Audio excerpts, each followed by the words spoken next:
fear through Killarney. Now I'm back hitching with the wind. But if Mickey Flynn should ever find me, I'll throw me caution all behind me and square off on that son of a bitch again. He cracked open a river too, he beat me Sunday through and through, danced a jig over my unconscious frame. I won me healthy sheriff fights, well lucky son, still happy life since Mickey Flynn beat me dumb and lame.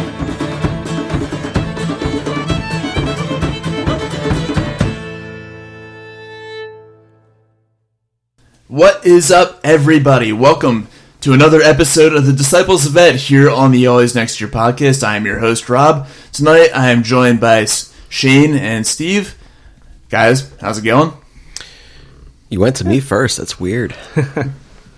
That's it? That's how you feel? You just feel weird? I feel weird. I feel like I'm encroaching on the second chair of this pod when I am, in fact, the third voice. So, Steve, I'll go to you to make this feel more comfortable. I'm doing all right. The sky's not falling yet.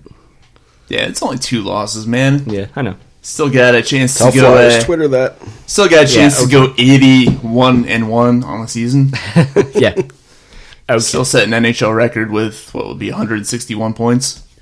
It's pretty fair, yeah. Yeah. I think it's gonna happen.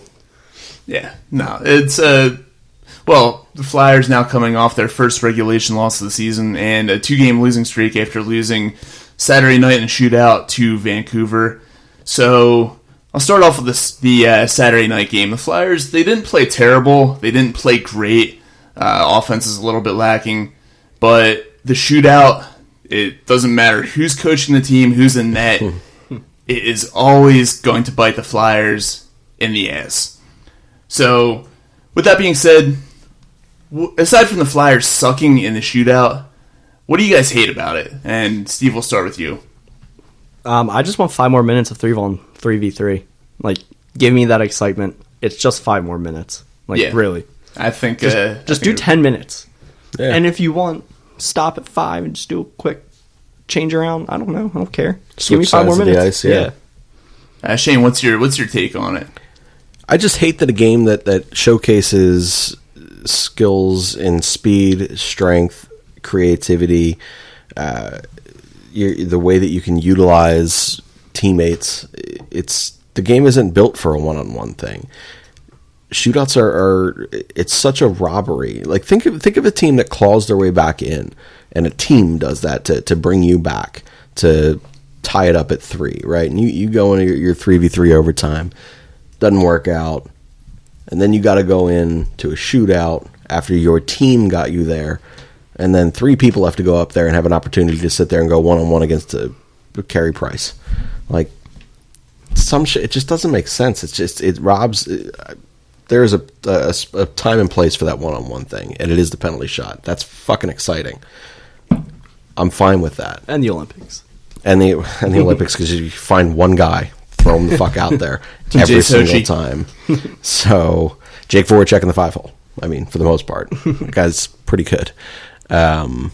But it robs the fans of excitement, and it robs that team aspect of this game, and I can't stand it. Yeah, I'm completely on board with really both of those opinions. You have a lot of great teams out there who maybe don't have the best goalie for a shootout, and they don't have the best stick handlers and snipers to line up for a shootout. But overall, they're great teams. And then you have terrible teams who just so happen to have goalies who excel in those situations. And they have like the Sam Gagnes of the world who don't do much in a 5-on-5 game, but they can go out there and score on a breakaway. So whoever wins these shootouts, it's not really, I guess, exemplary of who's actually the better team. And I think that I agree with Steve's point. I think that there should be a 10-minute 5-on-5, and I wish the league would just go like, if they're tied after the 10-minute 5-on-5, just end the game in a tie and maybe revamp the point system. Give 3 points for a win and 1 point for a tie, no points for a loss. Even if it's an overtime loss, yeah, I just think the shootout needs to go, and they need to. I think that the way that they've figured out, like when this 3v3 first came out, there was no patience. It was just gun, yes. And it was crazy fun. But you miss that net wide, like you are you're sending an odd man rush the other way, and you're just letting your goaltender sit there and have to stand on his head for you. That's what makes it great, teams, though. It is fantastic, but teams have gotten smarter now that they'll take the puck out the zone. They'll use their goaltender for a pass. They'll drop back behind their own zone. They'll use as much time as possible. They'll only take the safe shot now.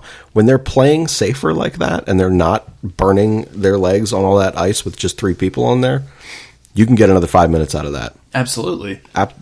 So when Steve says, add another 5 minutes to it, make it a 10-minute period, okay. If you want to make it 5 minutes and flip sides of the ice, fine, whatever. They have the legs to do it now. They've figured out the best way to utilize time and space in a 3v3.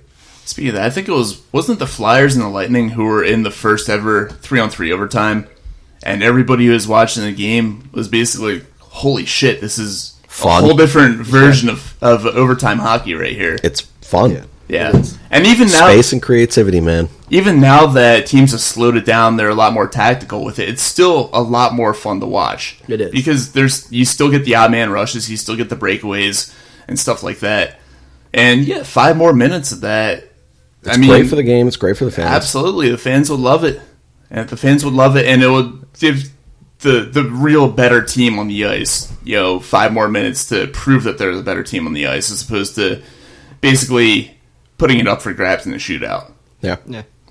So I definitely agree on that. The Flyers, as I said, once again falter in a shootout. Their first loss of the season Saturday night in Vancouver. Last night, their first real, lethargic effort. They kind of looked very Dave Haxtell-ish out there on the ice. Their first regulation loss, a 3-1 decision against Calgary. A game that they were in throughout. Brian Elliott played very well, had a number of saves, even though I hate the guy. Kept it in 2-1 until the empty net goal. But the Flyers, they didn't get much going. They had a late goal from that Matt Niskanen and a couple chances to tie after that. But what are your thoughts on the team now that they've had a couple losses under their belt? Are you still feeling the same kind of positive vibes that you were after the 2-0 start? Yes, because this game is so far like the aberration, like the outlier of how we've been playing, and this did seem like that they went full Haxtell. But just to see, there's been 3 other games where they haven't been like this, and even with them going basically full Haxtell, they still were in the game, and it was more competitive than it was with Haxtell. So if this is our worst play now, it's still better than most games that we played previous seasons. Shane, what's your take on this so far? Yeah, I mean, I don't particularly think the effort was great on Saturday either, but I'm not at all in any type of extreme panic mode. I'm not Flyers Twitter right now. I think the thing that actually gives me the most confidence right now is the fact. Did you guys hear Vigneault's presser after the game? Yes. No. It was not Haxtollian. He went out there. He's like, no, essentially said, I think we played like shit tonight. We didn't have energy. We didn't have our legs. And it's not acceptable. A coach that's willing to be that direct with the media, it's a message that the players are obviously going to hear and read the next day. It's going to pop up on Twitter, on their phones while they're getting changed in the locker room. He's going to go in there, and I have the utmost confidence right now that we have a coach that is simply just not going to accept when you play like that, even if it is the one-off exception right now through 4 games where, yes, they were more lifeless last night than they were on Saturday, but on Saturday they were getting, I felt like every single battle along the boards was lost. I felt like it just felt like they were the slower and smaller team again, but they were able to be, lack of a better word, gritty enough to remain in that game. Both games, really. I went there. I think it's weird to say that my biggest bit of confidence right now is in that coach's room, and in particular in Alain Vignuealt, but I don't think that what you saw last night is something that's going to remain. Yeah, I completely agree with that. I don't think that it's going to be a problem for this team throughout the season. Alain Vignuealt, I was really impressed with the way that he responded to the media after the game. He gave Brian Elliott his due praise. Elliott did play very well. He kept them in the game. AV alluded to that in the interview. And then he immediately turned the page, and he was getting on his team a little bit for their lack of hustle and their lack of offensive aggression and their lack of execution. I know lack of execution is one thing that he definitely said word for word. He he definitely alluded to the other points as well.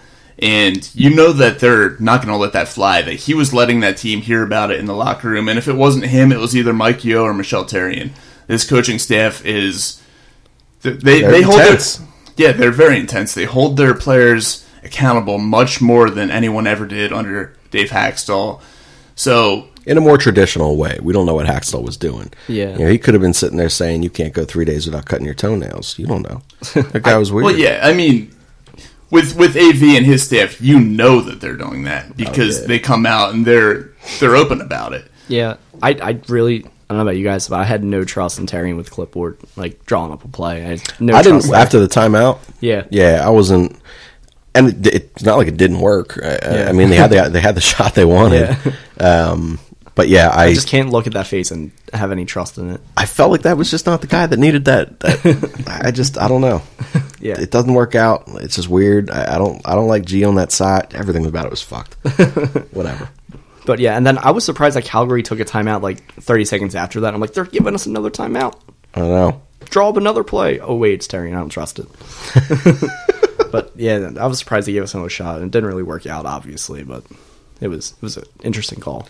Speaking of the timeouts, though, and slowing things down, do you guys think that the amount of penalties called in last night's game affected the Flyers in a negative way? I think it's hard to get into a rhythm when you have, they have 5 or 6 penalties in the first 2 periods alone. Something like that, yes. And it was a lot of, the Flyers would take a penalty, and then before the power play was up, Calgary would take a penalty, and then the Flyers would take another penalty. Yeah, I think it's hard when you never have your traditional line set out there, and then you end up, in efforts to try to manage ice time, and continuity out there, you end up, if your penalty killers are out there for, like I said, 12 fucking minutes killing penalties, at a certain point you're going to have to start bringing those third and fourth line guys who are not penalty killers up and in for a shift here and there. And I just think that's not, ideally, that is not what Alain Vignuealt wants to do. He wants very short, regimented 30 to 45 second shifts with the lines that he constructed.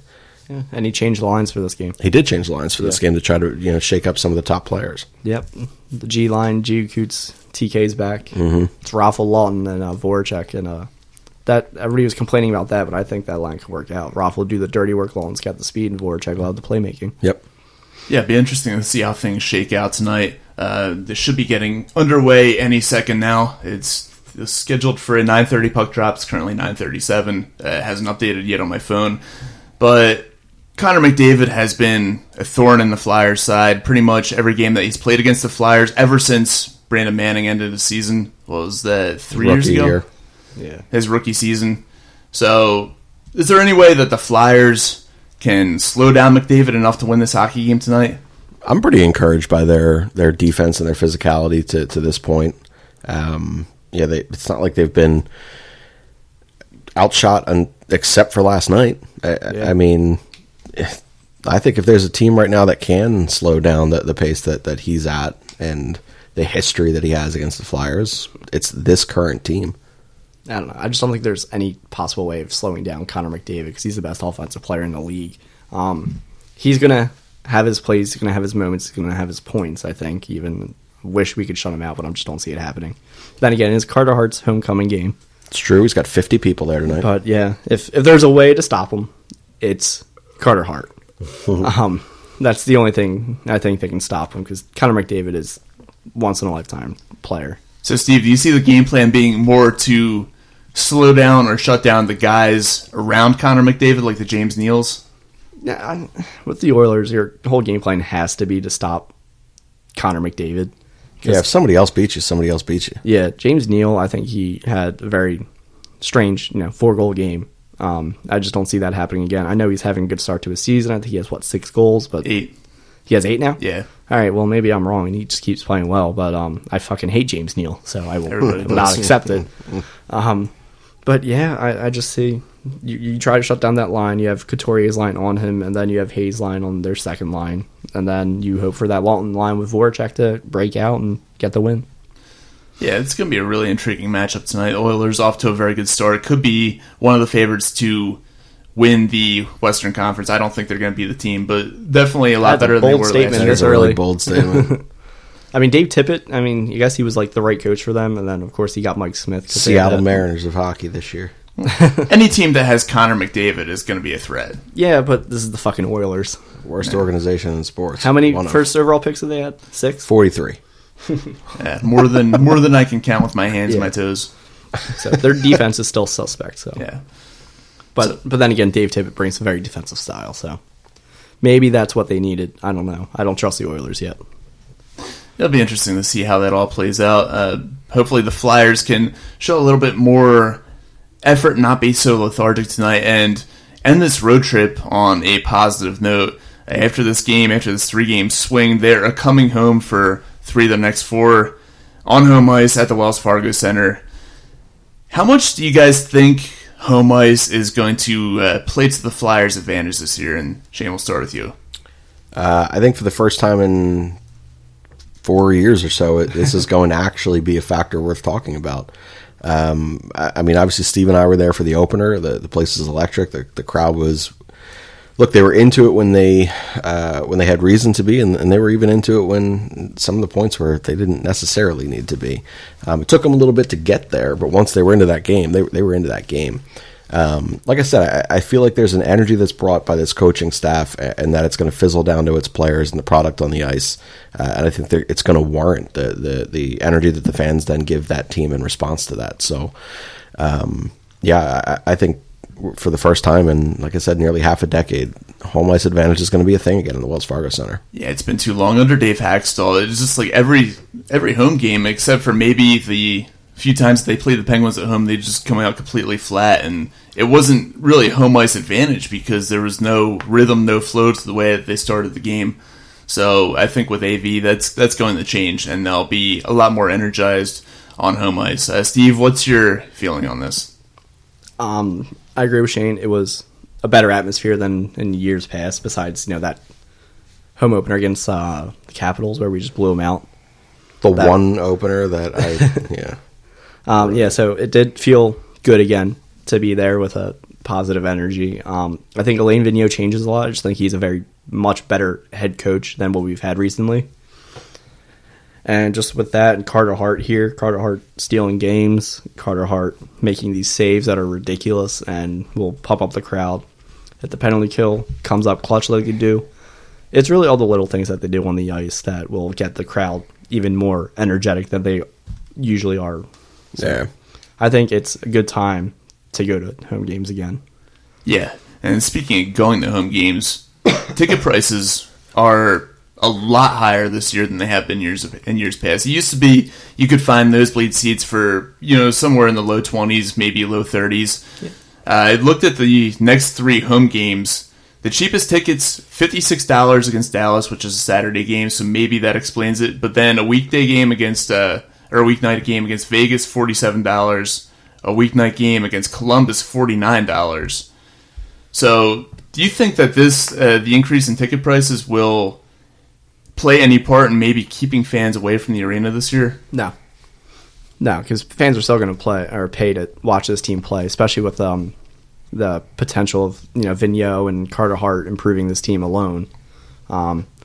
The reason the prices are really higher is because of all the fucking renovations they've done. Yeah, that's what it is. The new scoreboard and all the new stuff, amenities that they put in the arena, the Rage Room. It does look really nice, and I actually do appreciate the layout after walking through it. It doesn't seem as crowded as it used to be with like these scattered concessions. Now they're just everywhere. Yeah. So other than that, it was actually easy to blow by these slow walkers there because everybody's fucking slow, and I've learned how to maneuver around them, even with a bad knee. I learned how to maneuver around them back when there was the old layout there. Yeah, and like when we were like 10 years old, I just figured it out. Oh, gotta find my dad. There you go. Gonna sneak through this guy's legs. Okay. That's like freaking Barry Sanders juking through the crowds there. Yeah. But yeah, and it's nice, and just looking around, it's like, okay, this is clean for the first 2 weeks. I actually did not use one of the actual bathrooms because my section had a bathroom. So quality. Your section had its own bathroom? Yeah, 217A right behind it. There's a bar and like a singular bathroom. No shit. Yeah, so it was nice. And it's on the other side. I don't know which section it is. How about that? Yeah, so look for 217A or on the other side if you want to watch them shoot twice. Get your own private bathroom. How about that? Somewhat. But yeah, so I understand why the prices went up. I'm still going to get them. I'm going to go off StubHub closer to the game itself, so it'll be cheaper. But yeah. That's how I go. So do you guys think is the team itself good enough to justify the jump in ticket prices? Yeah. I mean, we're fucking 4 games in, but yeah, it's a new season. I feel like that first month or so of the season is that feel out process for fans and players. And look, so long as the energy is out there and they're winning hockey games and playing competitive hockey, it doesn't matter if it's $100 a game. Like, you put a good product out there, they're gonna fucking go. Hey man, people go to Eagles games for like $200 a pop. Granted, they only play 8 home games each year plus playoffs, but yeah, I tend to agree with you guys that if there's a good product out there on the ice, it doesn't matter how expensive the tickets are. Right. Is the fans I won't pay my rent to go to a Flyers game if they're playing good hockey. Yeah, my sister usually gets those fucking sweet tickets. I ain't doing that shit. Nah, man. Yeah. I mean, that was close enough a suite for me. There's a bathroom. Yeah, you know? private Our bathroom, people, that's all you need. our people are in the upper level right there. Yeah. That's It's the people actually we want to interact with. Yes. It's actually the best seats in the arena. You get a bird's eye view of the whole agree. ice. Oh yeah. I enjoy punching a ceiling. I just miss having the coat hanger Coat behind hangers, the back row of the upper deck there. And yes, I actually I don't think I broke my hand, but it felt like I broke my hand punching the ceiling once after when the Flyers were playing the Penguins in the playoffs in 2012. It was a game that they won like 8-4 or something like that. And one of the goals, I definitely destroyed my hand punching the ceiling. Yep. So I'm gonna miss doing that. But my hand won't miss it. That is true. That is true. So we will turn now into our Ask Disciples of Ed segment, which every time we do this, I pick the 3 best questions that I receive via DM on Twitter. Or on the new Twitter account. Or, yeah, the new Twitter account at Disciples of Ed. Shameless plug. Were you able to snag that account name before somebody else did, which I don't think anybody else was actually looking for it, because there's Everyone nothing was else. looking for it. Yeah. We're very popular. We have a very brilliant name. Yeah, and I had to beat them to it. So, Well at done. Disciples of Ed on Twitter, follow us. We haven't posted anything there yet, but you can hit us up via DM and tell us whatever you want to tell us about the segments. Put your questions in, put all that kind of stuff, commentary. Tell us what you want us to do to make the episodes better. But we'll move on to the questions now. I got 3 of them. The best ones that I picked out from what I received via DM. We'll start with the first one here. And this person says they are stuck in a situation. They just received a job offer to work for the Pittsburgh Penguins in their executive operations department. They say it's the highest paying job offer they've had yet. The problem is they are a lifelong Flyers fan and despise the Penguins. They say that they have 2 other job offers on the table, but they're both for lesser pay from minor league teams. What should they do? Be a mole. Spy. Take the I job. dig it. I dig it. Take the job, work your way up, pretend like you're on their side, but you're not. That's you're on to something there. I like that. And leak information. He'll get fired, but he can be an anonymous source. You will. I'll be a martyr. Yeah. Yeah, I like that idea. That's yeah. Other than that, it depends on the minor league teams. If he feels like he can move up, sure that's like What is the better path of advancement for you? Is it one of the minor league teams, or is it being a mole for the Flyers? I At think, the end of the day, we will pay you. yeah, I mean, you got to stick with your team allegiance here. Be a mole. that. But please reach out because I'd like to know I how don't you got give a into this shit. position. I don't give a shit about your life success and your career progression. Just your team comes first. Team grows first. No, I would 100% take a job with another team if they offer me like a special advisory role where I can move up. Yeah, and especially if it's a rival team and you have a chance to, as you said, become a mole. So there's your answer to that question. Take the job with the Penguins, leak all the important information to the Flyers. So moving on to our second question here. This person, my wife and I are big Flyers fans and want to take a quick vacation to go see the Flyers play on the road. What's a good road city to see the Flyers in? And then he points out New York and New Jersey and DC don't count because they're too close. Yeah, those are the only places I've been to. So, Shane, do you have any opinion here? I personally, I would say if you have the opportunity to go to any of the Canadian cities, do that. That's for damn. You hear her sneezing That was all the way up down- here? That was all the way downstairs. Damn. That's the loudest sneeze that I've ever heard. Right? Good Where's lord. the common courtesy? She knows we're recording. Just you are so. It was so loud we heard it through the soundproof walls in our Watch out! studio. Watch out! It was just LJ next room. Suddenly sounding like Stephanie.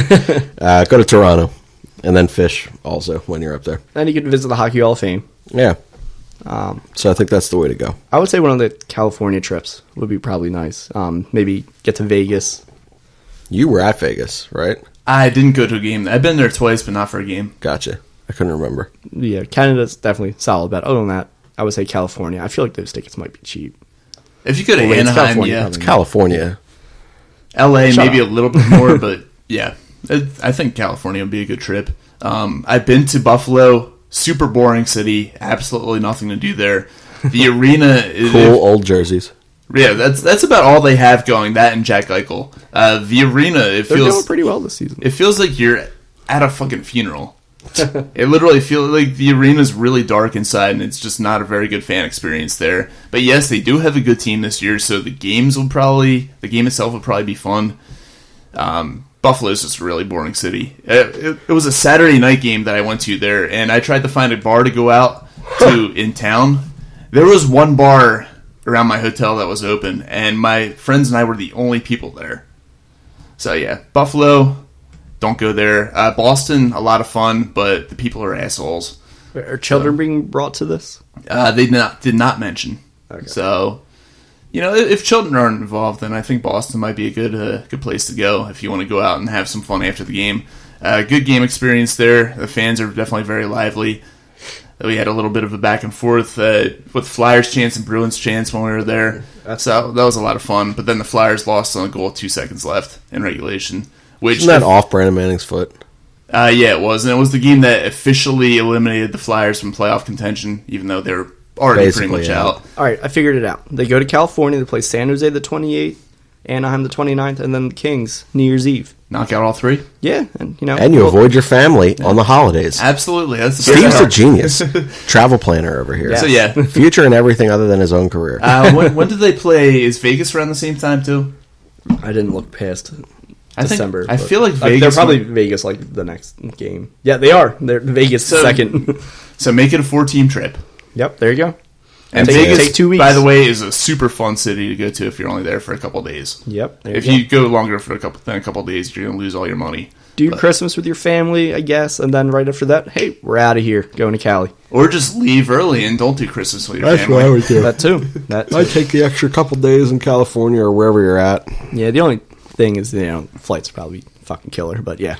So that Go for an extended period of time, longer away. do a cheaper cross country those flights trip. Drive out Yeah, there. yeah, right. Nice. Leave on Christmas. That answer it. Do the California trip plus Vegas. That and it's wintertime. You'll be actually in some good weather. There you Yeah, go. absolutely. You can get out of the cold. So, yeah, that's definitely the trip to make if you're looking for a Flyers trip this season. So, our third and final question here. I'm going to the Flyers game Saturday night against Dallas, and I'm taking a girl I just began dating a few weeks ago. I have a lucky jersey that I want to wear. The Flyers have won 65 out of the 78 games I've worn it to over the course of the last 10 years. Jesus Christ, you keep track? I refuse to watch it. I refuse to wash it, so it's dirty and doesn't smell great. Should I wear this jersey anyway with the date around, or should I choose another jersey that doesn't carry as much good luck for the Flyers? Axe body spray. just write it down, or Febreze it the night before. Just If Febreze she the don't show. understand, she ain't the one. Yeah. That's it. I'm sorry.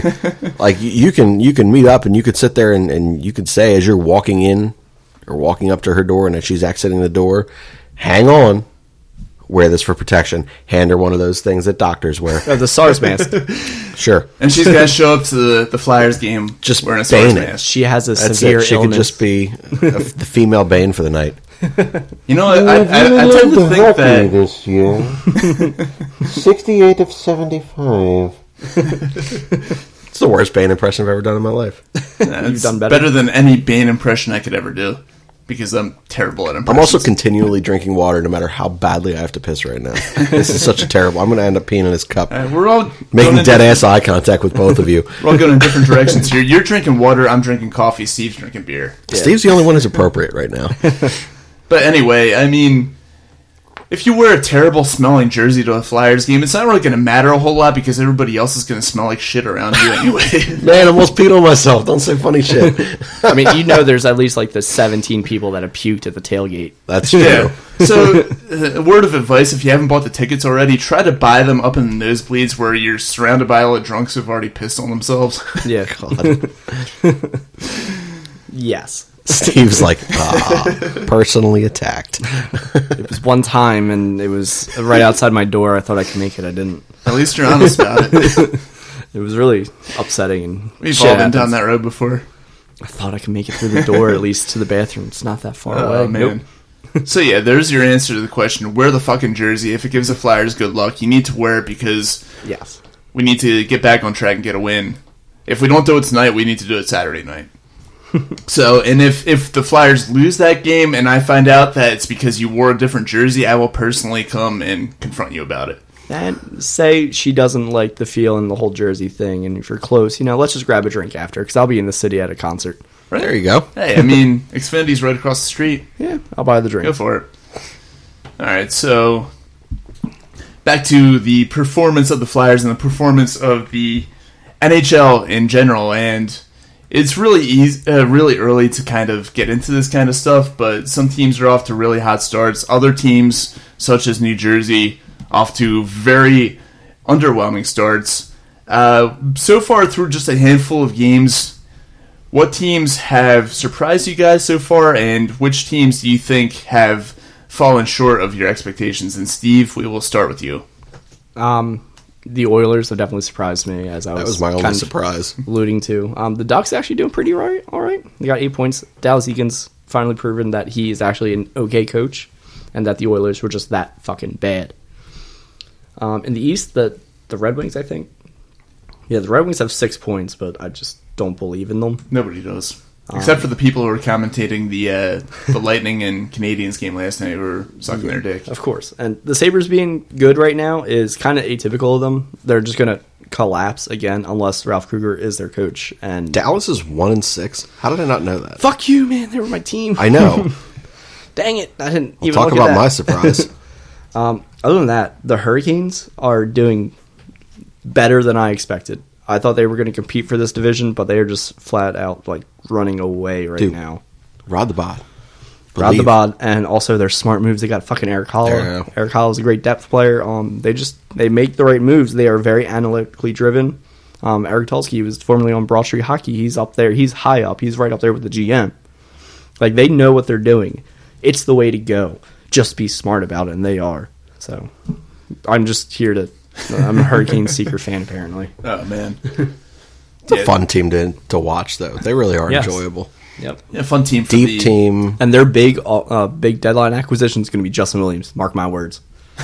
He's going to come back. Coming out of retirement? Yeah. He didn't officially retire. Not officially. said He was needed taking to take some time for his family or whatever. Hiatus. He'll come back for the playoffs. I wonder if he was sick or something, which is fucked. No, he saved himself for the playoffs, and naturally he's going to come back and score 2 go Game 7 overtime Yes. goals. And continue his career story of he's always been a good player, but only being a very good player when it really matters. He's a fucking Hall of Hall Famer. of Famer for that. He's yeah. a Hall of Yeah, Famer. he really is.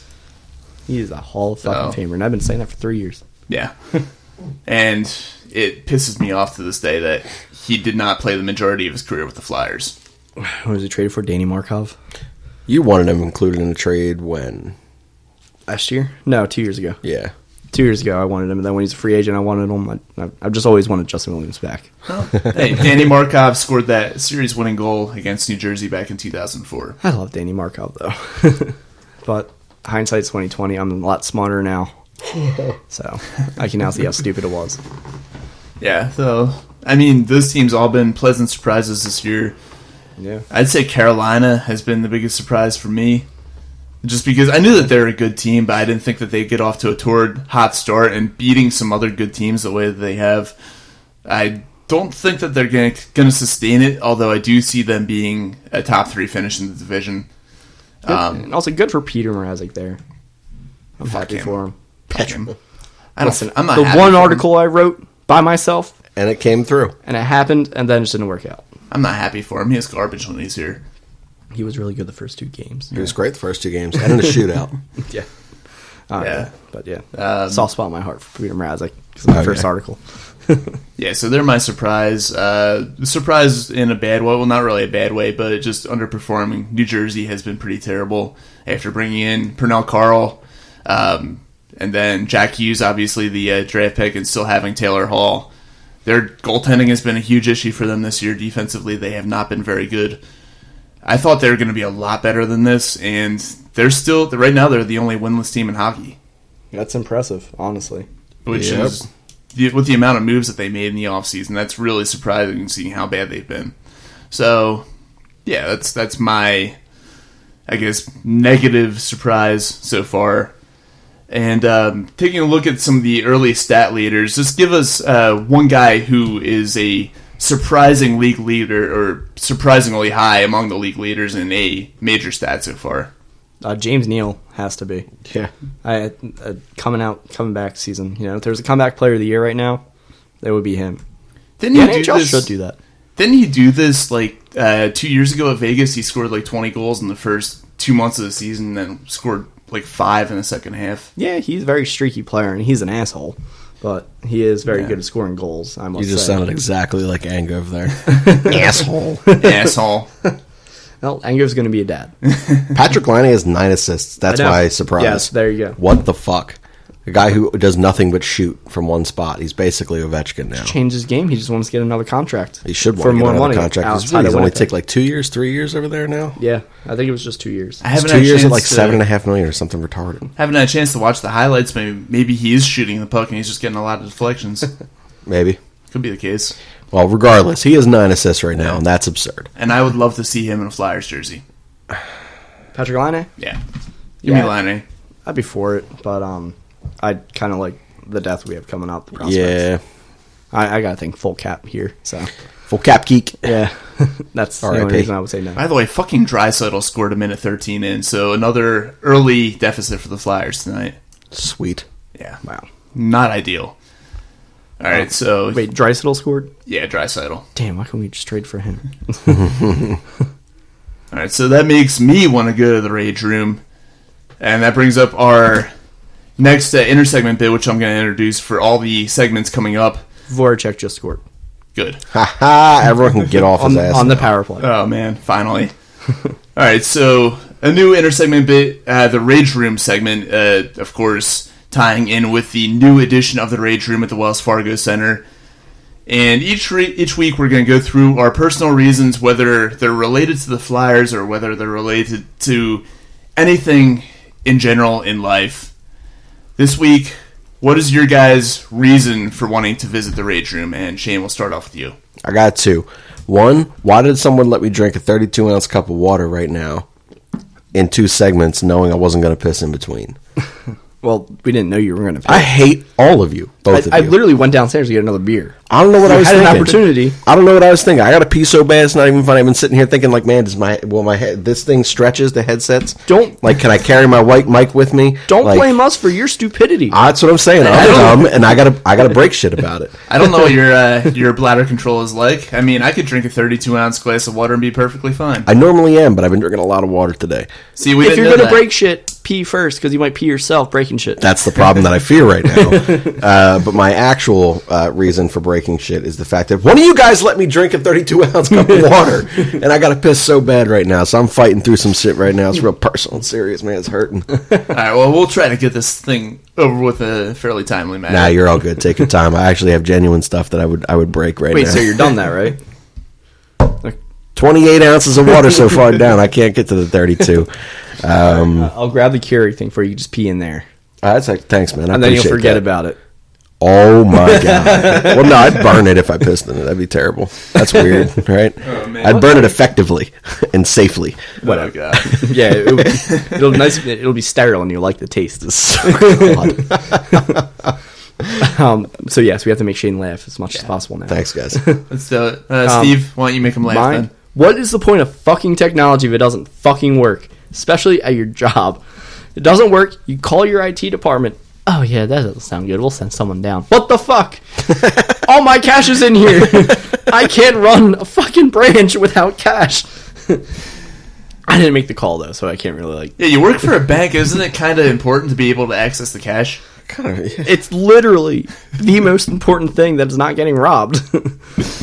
That'd be great. Watch me finally get the courage of robbing something. I'll walk in. Give me all your cash. I'm sorry. We're suffering from an IT department. My ticket number's right here. If you want to call them, maybe you'll be able to expedite the process. They should be here by Friday at 12:33. I'm going to sit my ass down. Can I use your toilet? Yes, sir. It's over there. Thank you. Hello, police. Yeah, I'm peeing with the door open. I don't trust you. It'd be kind of shitty if you actually did get robbed by an armed robber who is far more violent than Shane is, and far less reasonable and less understanding of the fact that you cannot access the cash. Oh, my dreams comes true. I'm dead. Dead. Dead. Yeah, but you won't have seen a cup, and that's unfortunate. Yeah, other than that, the fucking Chiefs, man. So bitterly angry at football this We week. could literally, if we could all go in the direction of football with the Rage Room right here. Man, if I could actually break shit instead of destroying my liver, I would probably combine the both. That's effective. Just drinking it straight Drink out of the the bottle, smash it on your head. Baseball bat shit. So my reason for the Rage Room is literally because something that was actually broken. And some asshole who was driving past me, and this is, by the way, no fault of their own, chipped up a pebble as they're driving past me, shoots up, cracks my windshield today. Oh, full Walter White. It didn't fully crack. It was like a little chip off the bottom of the windshield. It's barely even noticeable, but it's like a $50 fix or something like that. And you still see it and it bothers you, I think right? you could just Invisiglass it. You're not split yet, right? It's not split, no, but I have no clue how that shit works, and I was not happy about it. I'll take care just of it. duct tape. I'll fix it for $48. There you go. I'll be your Jim. There's always a guy. I'm the guy. Oh, man. I'm out of work. Seriously, I'll fix your windshield. Well, anyway, All right, I'll lower it to $40. I'll tell you what, though. You drive a hard bargain. I $39. legit, my uncle paid me for some work that I did on his new building that he's putting up, and he paid me in $1 bills, and I could literally pay you. I could literally pay you. I was going to take it to a strip club, but I could literally pay you the $48 in $1 bills. I'm in. So Thanks, you can man. go to the strip club. Well, you know, I the bills to pay in $1 bills. Ray Charles style. Just show up. Just bam, $1. Bam, $2. And you also have Listen, a girlfriend who would severely object to you going to a strip club. I had this fucking cunt come in with all fucking $1 bills to pay her fucking loan. See, Like, you do behind this it. every fucking month. Like, why are you doing it now? Was she a stripper? No. Oh, that's most I unfortunate. think she probably works at a restaurant. And I was like, God damn it, why is this happening right now? It's 4:58. See, It's very, very, very angry. Yeah, that's my reason. But if you can fix it in exchange for 48 $1 bills, then maybe I won't have to go to the Rage Room this week. I got you. So that's just gonna. I can't talk. Just about going to wrap it up for this episode of the Disciples of Ed. You guys got any final thoughts you want to throw in before we wrap this one up? Flyers are tied 1-1. Steve's going to watch here. Are you staying? I probably not. All right. I like, Well, to, me and get, Steve I, are like to, gonna- I like to get home and for these West Coast games, fall asleep halfway through the third period. Yeah, I told myself last night I was going to leave after this. Like, I saw a movie last night, got to the bar like 10 minutes into the first. I'm like, okay, I'll leave after the second intermission.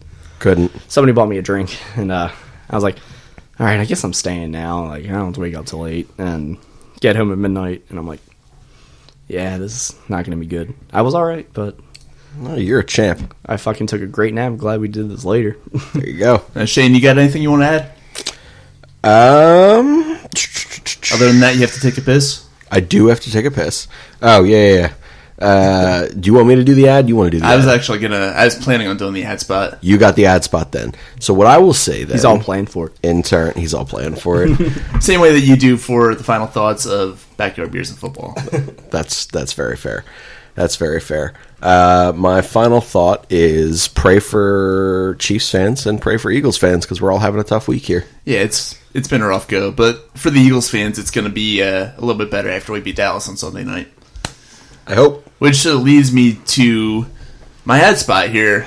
I'm looking for, if you're looking for a place to grab your food for the Sunday night game, I know that I'm going to do this. It's Just Food. You can find them at 215-794 Food. They're located at Buckingham Green. Also, another location at Delaware Valley College. Treat yourself, take it home. Just Food. Once again, 215-794 Food. The best option you can find out there for your game day catering, whether it be for the Eagles or for the Flyers or any other team that you plan on watching. So you can find us on Twitter at ANY Podcast. You can find our personals, myself at radio_Rob. Shaden, where can we find you? At Shane_Mead. And Steve? Schmitty324. And you can find us on iTunes at Always Next to Your Podcast. Give us a rating. Give us a review.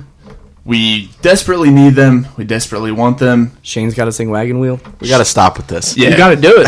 We'll stop when We you all do want to it. see it. Everybody except for Shane wants this to happen. So Look, man, make I it can't happen. sing. We all heard it That's- on Whiskey Ramble. That is It was why bad. we want it to happen. Man. That's why we want it to happen. It's got to happen. I I hope outsource one this of work to your my father. one of your advice columns is, "Listen, I don't know what to do with my life, but if only Shane would just sing Wagon Wheel, maybe I'd be all right." It'll You make will me- not, sir or ma'am. It would make me feel better about how bad I am at singing. All right, well, that's fair. Anyway, you can find us on iTunes. Once again, give us a rating, give us a review. Find us on Spotify, on Spreaker.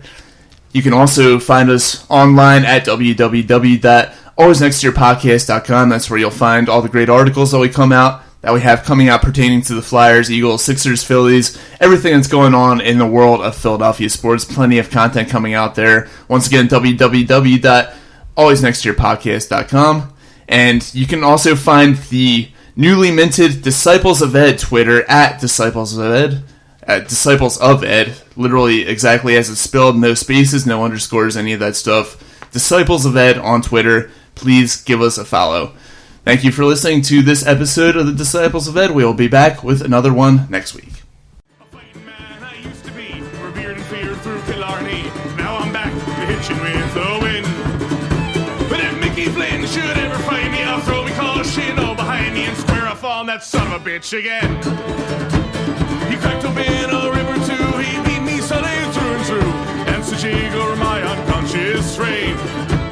I won me healthy sheriff fights, my lucky son still have me life since Mickey Flynn beat me dumb and lame.